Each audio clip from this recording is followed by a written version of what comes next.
ঈদ উপলক্ষে মুক্তিপ্রাপ্ত সিনেমাগুলোর মধ্যে উৎসব ব্যতিক্রম হয়ে দাঁড়িয়েছে। অ্যাকশন থ্রিলারের ভিড়ে হাস্যরস ও পারিবারিক আবেগে নির্মিত এ সিনেমা দর্শকদের মন জয় করেছে। উৎসব সিনেমায় কেন্দ্রীয় চরিত্রে অভিনয় করেছেন জাহিদ হাসান। চরিত্রের নাম জাহাঙ্গীর। বৃহস্পতিবার সিনেমাটির বিশেষ প্রদর্শনীতে উপস্থিত ছিলেন তিনি। সেখানে আনন্দচোখের মুখোমুখি হয়েছিলেন উৎসবের জাহাঙ্গীর। আমাদেরকে তো তুমি অ্যাভয়েড করতে পারবে না মিস্টার জাহাঙ্গীর। আপনি এখনো 2 টাকার ভানিলা ঘুরেন এক খাবুন। বৃন্দাবন দাসের হারকিপটা নাটকটা তুমি অনেক বেশি সিরিয়াসলি নিয়ে ফেলছো। আপনার জন্য রোজা রমজানের মাসে পুরো এলাকায় 6 ঘন্টা কারেন্ট ছিল না। এলাকায় ইলেকট্রিসিটি না থাকলেও আমার দোষ।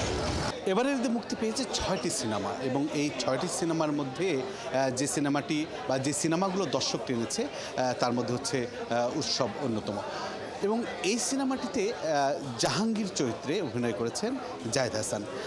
আমরা এই জাহাঙ্গীর চরিত্রের মধ্য দিয়েই আমরা দেখেছি সেই 90 দশক এবং বর্তমানকে। চলুন কথা বলে আসি এই অভিনেতার সাথে। প্রধান চরিত্র যদি বলি এই চলচ্চিত্রে, এবং এই সিনেমাটির যে চরিত্র নিয়ে সবচেয়ে বেশি আলোচনা হচ্ছে সেটা হচ্ছে আপনার, এবং বলা হচ্ছে যে উৎসবে আপনাকে একেবারে অন্যরকমভাবে উপস্থাপন করা হচ্ছে। আসলে কি তাই? এটা আমি নিজে বলার থেকে যদি অডিয়েন্স দেখে তাহলে তারা বললে ভালো করবে। এটা অডিয়েন্স বলছে যে আপনাকে, বিশেষ করে আপনাকে এর আগে যেভাবে নাটকে দেখেছে, বিভিন্ন সিনেমায় দেখেছে, এই চরিত্রের সাথে তারা মিল পাচ্ছে না, এবং এই চরিত্রের চিত্রণটা একেবারে অন্যরকম একটা সময়কে ধরেছে, একটা কালকে ধরেছে, এবং যে যারা এই সিনেমাটি দেখছে তারাই নস্টালজিক হয়ে যাচ্ছে। আপনি কী হয়েছেন? আপনি সেই 90 দশকের সেই সময়ের সাথে নিজেকে কীভাবে একাত্মতা ঘোষণা করেছিলেন, বা এই ছবির সাথে নিজেকে কীভাবে পাঞ্চ করেছিলেন? আসলে যদি একই রকম করি তাহলে তো হবে না। এখন আমি যখন কঙ্কা ভাই তিতলি ভাইয়া করি, আর খাস্টা জাহাঙ্গীর বা আরমান ভাই বা ক্যাকু কাকু যদি একই রকম করি তাহলে এক একটা চরিত্র। আমি সবসময় চেষ্টা করি এক একটা চরিত্রটা কেমন সেটা ফুটিয়ে তোলার, এটা আমার চেষ্টা থাকে। অডিয়েন্স যদি সেটা ভালো মতো গ্রহণ করে দেখে, আর অডিয়েন্স সবসময়ই খুবই সেন্সিটিভ, অডিয়েন্স খুব শিক্ষিত, অডিয়েন্স বোকা না, অতএব তারা সঠিক জিনিসটা ঠিক মতো নিয়ে নেয়। আমি যখন সিনেমাটি দেখছিলাম এবং পাশের দর্শক সবাই বলছিল যে আমরা সেই 90 দশকে ফিরে গেছি, সেই সময়টাকে তারা খোঁজার চেষ্টা করছিলেন। আসলে একটা সিনেমা কিভাবে দর্শককে কত রকমভাবে আনন্দ দেয়? অনেকভাবে দেয়, কিন্তু এই ছবিটা বলতে আমি বলতে চাচ্ছি সেটা হচ্ছে জীবনের গল্প বলে। আসলে আমাদের জীবনে প্রত্যেকটা মানুষই তার জীবনে সে হিরো, তার জীবনে সে ভুলের জন্য সে ভিলেন।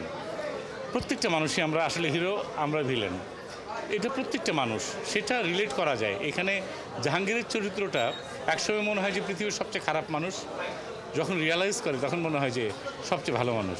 মানুষ যখন তার গল্পকে নিজের সাথে মিলিয়ে নেয় তখন কিন্তু সেটা কিন্তু জনপ্রিয়তা লাভ করে এবং মানুষ পছন্দ করে।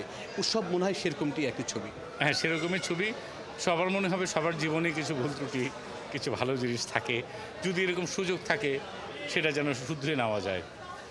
যারা দর্শক এখনও দেখেন উৎসব, তাদের উদ্দেশ্যে কী বলবো?